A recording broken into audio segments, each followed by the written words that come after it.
It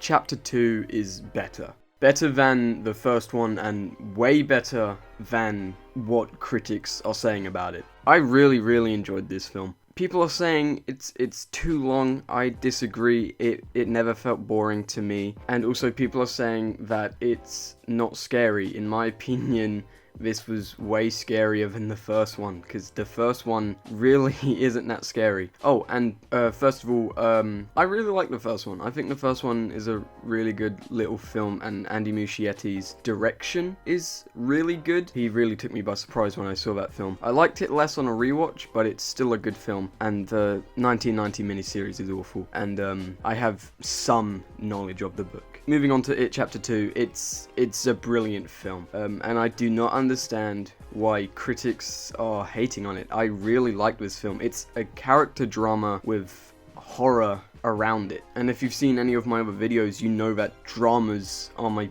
favorite type of film, and I also like horror very much as well. And so when you have a character drama that has like horror in it, look, it's a great film. It's really good, and you know, I was really excited for it, and then people were saying it's bad, and so I walked in a bit sad and like, oh man. And then I walked out, you know, just surprised at how good it is. Everyone is saying that the acting is incredible, and that is definitely what I can agree with. The acting is genuinely incredible. It's great. It's amazing. When you have a character drama, the two things you need to make sure are on point is dialogue and acting, and they are on point. Everyone's talking about Jessica Chastain, James McAvoy, and Bill Hader, and how their performances are really good. And yes, their performances are really good, and I like how the film is mainly from the perspective of Beverly. I think that's really good. So yeah, everyone's talking about those three, but no one is talking about James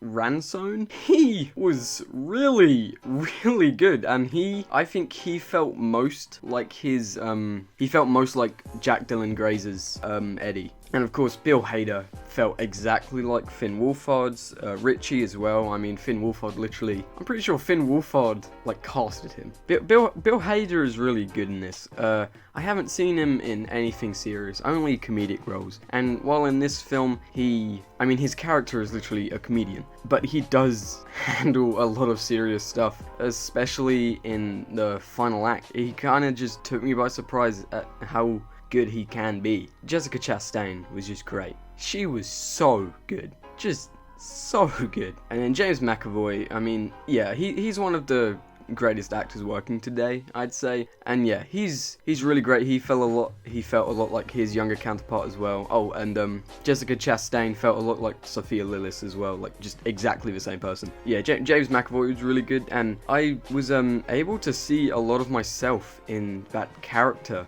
for some reason. Yeah, I don't know why, but James McAvoy, look, performances are great. Literally, this film is perfectly cast. Like, everyone feels like their younger counterpart. I'd say the one that felt least like their younger counterpart, which is mainly due to visible appearance, is Jay Ryan, who plays Ben, who was previously played by, Jeremy Ray Taylor. Oh, and Bill Skarsgård is great. Oh man, they really just absolutely nailed it by casting him. Like, those, like, eye twitches and stuff, like, he can just do that. He knows how to be creepy. He knows how to be scary. And, yeah, his portrayal of It and Pennywise is really creepy, and it's really good. Like, the acting and the dialogue was just so bloody good that I, to my surprise, teared up 3 times watching this film. Acting is tremendous in this film. It is so good, and easily the best part of it. The editing was really good, other than like 2 poor editing choices, which just threw me out of it. And that's partly due to the cinematography. It's not exactly special, but the way it's edited with help of the cinematography just really makes it stand out, if you know what I mean. The scares. This film is way scarier than the first one. And it's like that, it's that sort of scary where like you smile because you're scared. And there's a lot of jump scares, you know, and like, I mean, they're very predictable, and, you know, I would prefer if they didn't add so many jump scare sound effects, because it kind of it takes away out of it, especially in a theater when like the whole theater moves. It takes you out of it. Only like I think 2 got me because they were like super predictable, but it would just be nice if you didn't have jump scares like that, you know, just throwing in a sound effect for no reason other than to maybe get a laugh out of someone. But yeah, other than like unnecessary jump scare sound effects, the scares were really good. Like way scarier than the first one in both. Definitely tension building, especially in the second act. Oh, and also this film is really well structured. Like there was not a single point where I felt bored, and it's so clearly well structured into 3 acts. He's great at building tension throughout a scene, like just all throughout the film. I mean the first trailer was pretty much just a whole scene. There was a lot of things that threw me out. There were 2 cameos that were just like, ah, wait, what's going on? And then also, it is scary, but it's the monsters. The CGI is not good. Well, obviously it's good, but it feels like I'm playing a rushed AAA game on the PS4. It doesn't feel real. So that's kind of disappointing, because, you know, you're building up all this tension to the scarier part of the scene, and then it will just be a CGI monster, and it's just like, this isn't scary. It doesn't even look real. Oh my god, I can't even believe I forgot about this. The digital de-aging of the kids is, yeah, that also really throws you out. It's very distracting. You get used to the fact that they have clearly, like, pitched the boys' voices. Like, you get used to it with Wyatt Olef and Jaden Lieberher, but with Finn Wolfhard and Jeremy Ray Taylor, look weird, man.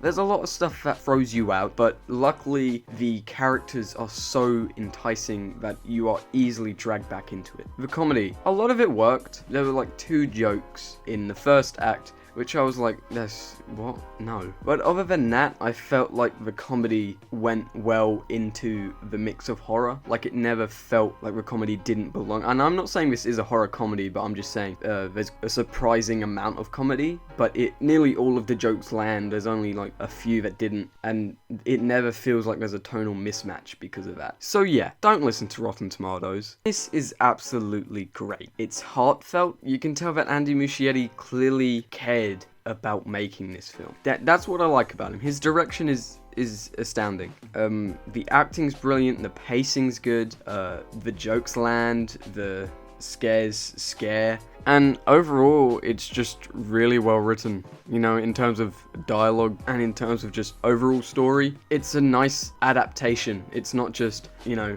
it's not just putting pages and then shoving it into a camera lens and turning it into a film. Like, there is stuff in this film that wasn't in the book, you know. There are new scenes. My knowledge of the book isn't the best, and I'm pretty sure there are scenes that were in the book that were not in this. But yeah, it was overall just a really great film, and it's way better than everyone is saying. And so, if you weren't already going to see this film, because it's much probably going to dethrone it as the highest grossing R-rated film, you know, watch the first one and watch this. If you can't deal with long films, this film shouldn't be a chore, because it's so, and I think because the characters are so strong and so lovable, just anyone can watch it and like it. And so I really like this film, and I implore you to go watch it. Still don't know my name.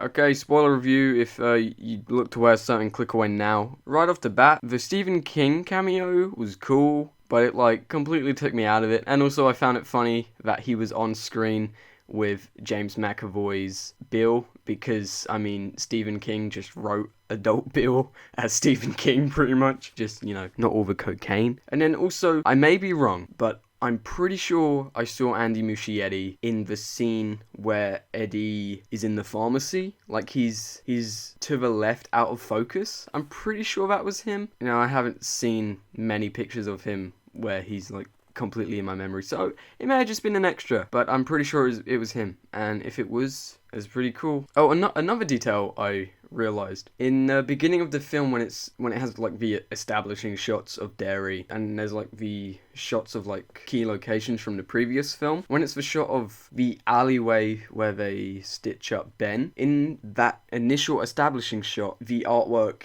is the same. It's just the normal artwork, and then later on in the film, because I was looking for this because it was in the It Chapter 1, and then later on in the film when we see that same alleyway, Pennywise is there looking out just like he was in the first film. You know, like when the characters aren't there, he's not there, and then when they are there, he's there. You know, just a cool detail of it, which was all over the first film as well. I didn't catch as many like hidden its in this as the first one. I really liked how they did Stanley's suicide. I mean, I'm pretty sure everyone knew it was going to happen because, I mean, like, even if you haven't seen the miniseries or read the book, I mean, where is he in all the trailers, you know? But I really like the way that they executed it. Like, it's him getting in the bathtub being overlaid with footage of him, you know, making a blood oath, you know, cutting his hand. I thought that was just a pretty smart way to do it.